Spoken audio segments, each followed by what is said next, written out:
Red salutes to all my young comrades and friends, and my sisters and brothers. I join my voice along with yours in shouting Modi, hands of Lakshadweep.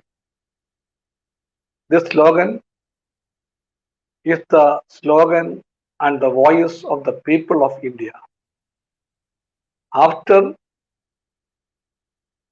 putting his hands in a very ugly manner in various parts of the country, Modi and his government has come to choose Lakshadweep as the next target to unleash attack on the people's rights, to unleash attack on the secular values, the attempts to divide the people on religious grounds, and to give the country its land, its sea, its skies, everything to the greed of the corporates. With this purpose in mind, now they have come to Lakshadweep. Comrades, we all should know that Lakshadweep is the most beautiful landscape in this country.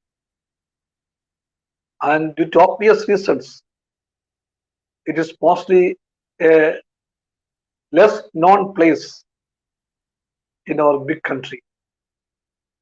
Many people in India are asking, where is Lakshadweep? Many of them even now don't know that Lakshadweep is a part of India. It is. It is very much a part of India. It is the smallest union territory of this country. It's a group of islands, totaling around 36 islands are there. And among these 36 islands, only 11 are inhabited. The others are not even inhabited by the people. And the total population of this UT is around 75,000. So small that land, both in terms of geographical area and in terms of population. A peaceful people who live in tranquility and fraternity, who are very friendly to everyone, and who are always cherish the great values of human nature, and as a life practice, as a custom of their life, they have treated the nature, the environment, the soil, and of course the sea, which is their source of livelihood and their inspiration, whatever they have, everything is depending upon the sea. They love the sea, they love the land, they love the soil. Above all, they love their brothers and sisters, not only of that islands, but from any part of the globe. They regard them as human beings. They are thinking always much above narrow race of thoughts. As Tagore wished to have, there are no narrow walls there in Lakshadweep. It is the land where the heads are held high.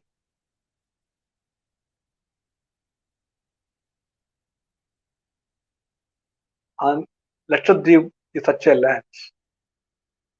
And there the life is not divided by narrow thoughts and narrow deeds. The people, of course, they are small in number, but very much broad in their approach to life and to the developments taking place around them. That is Lakshadweep. It's a wonderful place, and the very placement of Lakshadweep is one of the reasons for its serenity. It's a serene land where there is no much invasion happens in the name of development. In our country, of late, development is the key word which has been used by the exploiting class and their political friends to do whatever they like on nature, on people, and on future. The only thing they want to utter is development. In the name of development, they believe that they can do whatever they like. Lakshadweep, such kind of development has not invaded very much. All of us need a permit to enter Lakshadweep. There is no roadway to reach there. Mainly by ship we can go there, or by air we can reach there. For both ways of traffic, one needs a permit from the Lakshadweep administration. And that also may be a reason why this kind of disastrous development has not invaded that land. This is the background of Lakshadweep. Now, in this solidarity meeting organized by the All India Students Federation, and that very name of AISF always inspires generations after generations. I am always proud to state that I represent one of those generations who at every stage of our life will regard that very name of the AISF as something very, very close to our hearts. I can tell you one thing, that the values that we cherish, the convictions that we keep in our hearts, and the mood of struggle that we have in our hearts, and all the values that we believe is the strength of our activities and our life ahead. All those values and virtues are imbibed by the AISF. So I can tell you, we are all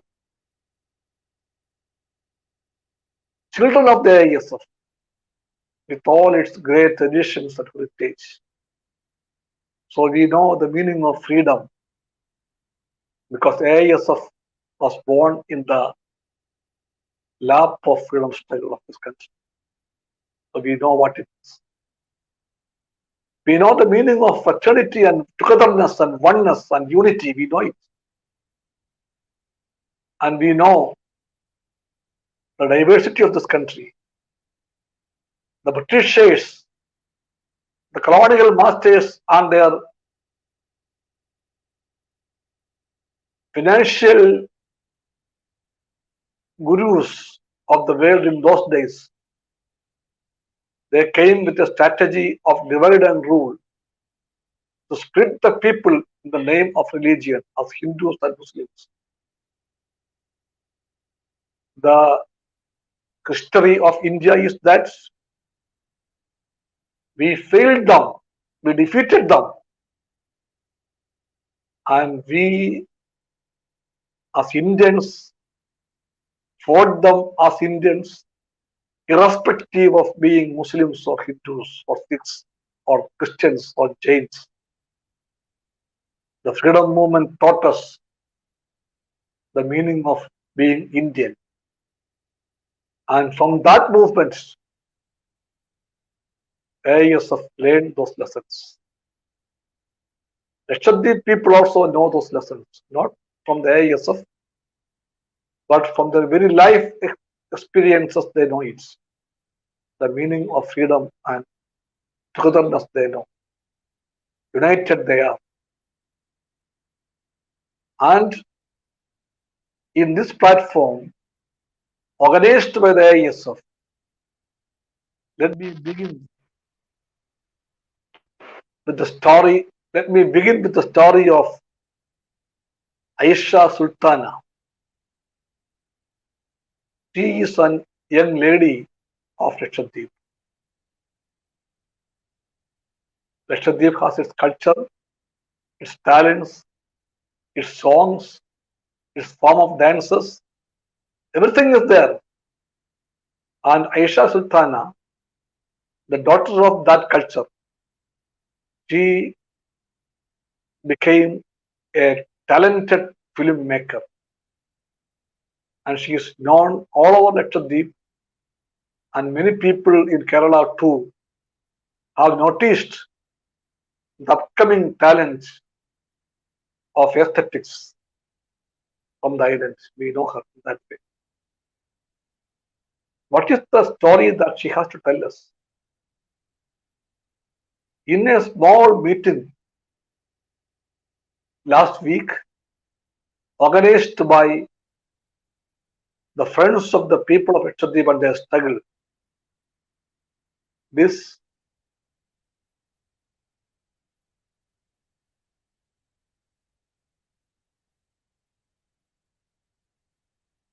I will not try to read the messages being coming to me, because if I go to read to the messages in the small font screen, I cannot do both of it. So comrades, please forgive me. Some of the comrades who are there behind the technical doing of this thing, they should note down the important points, and if time permits, they can come back to me in shorts where the quintessence can be communicated. Then I shall try to respond to it. So in the course of the talk, I'm sorry that I'm unable to read and to respond simultaneously. So in that webinar, Aisha Sultana mentioned a word as bioweapon. Bioweapon. She narrated the plight of the people today after the new administrator came to the island, which is the main concern.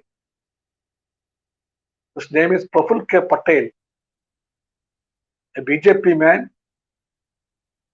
the handpick of Modi and Amit Shah, who was their home minister in the Gujarat ministry when Modi was the chief minister, and their close colleague, who is a hardcore, die-hard RSS man, who was sent to another UT, Dadra, Nagar Haveli, Diu and Daman, a bit earlier, where he did the same thing, a kind of a war against the people there on that islands. And because of that oppressive measures, when the people have to naturally rise in revolt against those measures, the MP of that land, he stood with the people, and that MP was humiliated, was tortured, was disturbed and troubled like anything, and the poor man, a fourth-time MP, first in the Congress, then he joined the BJP, then he left the BJP, and latest elections he contested as an independent candidate, and still he won the elections. So popular he is, but that man could not withstand this degree of torture imposed upon him by the very same man, and he was forced to commit suicide in a Bombay hotel. That is the track records of this administrator Praful K. Patel. And that track records is something very precious for Modi and Amit Shah, because they are very much appreciative about such kind of people. With this task on his shoulder, this lieutenant of those generals was sent to Lakshadweep. And the moment he reached Lakshadweep in December 2020, the moment he stepped down there on the islands, he began to impose the RSS agenda there. But don't be confused that he is doing all this as his own personal and private matter. No. He was sent to Lakshadweep to implement an agenda of the RSS, to divide the people and to make the ground ready for the corporates to enter and to plunder the country like anything, the land like anything. So a fertile atmosphere has to be created. For that, the people has to be frightened. They should be disarmed. And the people should have a feeling when they came to conquer Lakshadweep with their huge corporate greeds, there can be no resistance. There can be no voice of resistance in that island. That was the mission assigned on him by the government led by Modi and Shah. He is only a henchman for that agenda. Without any delay, he began to act. Any delay. And he did everything which is not natural and advisable for the people of Lakshadweep. He began with a beautification drive. In the name of beautification, to attract the tourists to Lakshadweep, he unleashed an attack on the small sheds on the beach. These sheds are made up of coconut thatches, coconut leaf thatches, and they were meant to keep the small boats and the nets of the fishermen. Lakshadweep, the population, almost every one of them are living on fishing. That is the major part of their life. Their life is mainly on fish and fishing. Sea is their source of life. So boats and nets are part of their life. They need a small shed to keep it from the sun and the rain. All of them were smashed, all with police protection, with rules of taking away the people's rights. Within days, all the small sheds on all of the islands were demolished. And this man of the BJP, he proclaims the development has begun in Lakshadweep.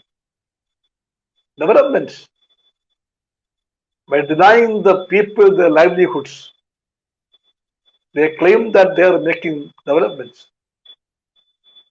Then naturally everyone will ask this question. what is development and how is development, for whom is development. This is a basic question on development. People needs development. Everywhere they need it.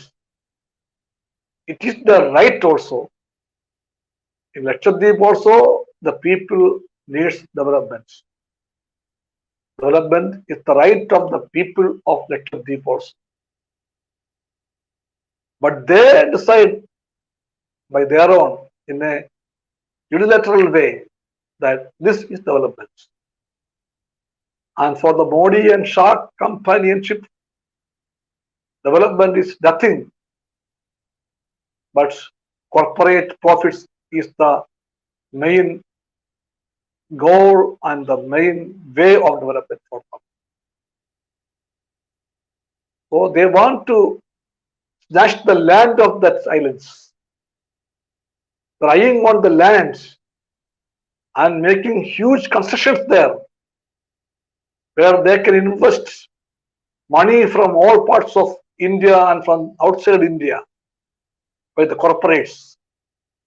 And their dream is to make Lakshadweep a tourist hub of the filthy rich of the world, and to make Lakshadweep as yet another Caribbean tiny island where the inhabitants are thrown off and tourism of the corporate way will conquer everything. Those small islands are very many in number in Caribbean parts. Other parts also. Near the mainland of China, there is a small island called Macau. There is a model of these developments. And that development, it is trying to enter Lakshadweep. And that was the beginning. Then follows everything else. The development regulation orders were implemented. Then they began to say that when the people tried to raise their voice, they imposed the law and order regulations with their own name for it, and which we call everywhere as Gunda Act was implemented, imposed, and he began to rule Lakshadweep in the BJP way, as it happens everywhere. What we saw in the campuses of India, including JNU, including Aligarh, including the Film Institute in Pune, the IIT in Chennai, and everywhere we have seen the university in Calcutta, and they do this in the way, in the name of maintaining peace, law and order. The RSS will take the steering in their hands and make the police as their second rank to act. The same thing is happening with Lakshadweep also. And in Lakshadweep, in all the schools, in the lunchtime meals, which is given by the government to all the students, beef was a part of the menu. For time immemorial, they know beef is part of their food habits. The cheapest protein content meat is beef. And it is part of their tastes. And they decide from this day onwards, no beef in Lakshadweep. They prohibited it. The sale of cow, the purchase of cow, the transportation of cow, everything was prohibited. And they closed down the dairy farms of Lakshadweep. Do you know what happens? From next day, no supply to the dairy farms. Then they decided that the auction is declared. All the cows and the cattle in the dairy farms is for auction. Administration announced it as a mark of protest. Nobody came forward to take part in the auction. Nobody. That move was failed. As a revenge on the people, what they did? They stopped the supply of foods for the captive. Those Gorakshaks who always cry the name of Gomata, they had no feeling when Gomatas in big numbers were starving on the dairy farms without foods. They want to make the people a lesson, teach the people a lesson. And their own minds, if the cows are not fed properly, they don't care. The people are to be taught a lesson. That is their motto. And many people were present. Earlier also, Lakshadweep was having jails in all the islands. But no inmates. No inmates. Lakshadweep is the place where the crime rate was almost zero in most of the times. That's why the prisons are empty in most of the time. It is. Lakshadweep, till the coming of this administrator, the COVID test positive rate was zero. Zero. In 2019 December, India began to become a prey of COVID-19. But till 2020 December, not even a single case was reported in Lakshadweep. Because of the people's alertness and the permit system, because no unwanted man was allowed to enter there, they could save themselves. But along with this administrator came a big army of big people, rich men, their families, their assistants. Everybody came in large numbers. They were all brought to Lakshadweep in the name of development. They're all investors. You know, all over the world, COVID was spread by this kind of rich people who were frequently traveling all over the world. For the promotion of their business, they were traveling. When they returned, they brought the virus with them. That is the story of the spread of virus COVID-19 all over the globe. Same thing happens in Lakshadweep.